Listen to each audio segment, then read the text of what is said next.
It's 6:43. We are live in the field on the CTech campus for today's Career in STEM Expo.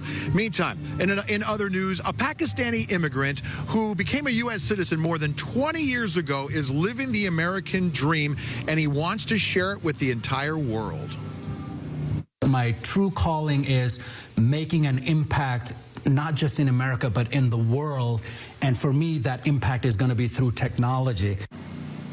Nadeem Azhar arrived in the U.S. back in 1997 on a 15-day visa to buy computer equipment.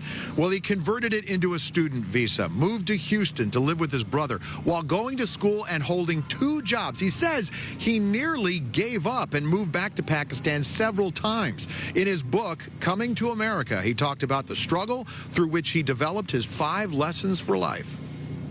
Just stick with it, because that treasure, that gold that you've been digging for all your life for years and years is just 1 foot away from you. And if you stop, the next person's going to come and just dig for 1 foot, and they're going to find that gold. So don't leave that gold there. It's yours for the taking. You just have to grab it. People just give up too soon. My advice is stick with it.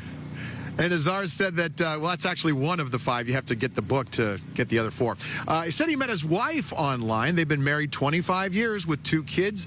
He became a U.S. citizen in 2004 and now wants to spend his life helping humanity, he says, through advanced technology. Now, get this. He tells me he envisions mining the moon, creating star collectors for solar energy, and building soul cubes to hold human consciousness for interstellar travel.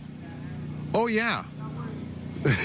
That's some big aspirations. Let's go back inside Studio A, bringing Grace Laveria with a check of the forecast. Yeah, the cubes, the soul cubes. That's very amazing. Interesting. I can't say I've ever heard of that, Mike, but I mean, all the power to him. That is just fantastic and a good message, too. Yeah, thank you for that.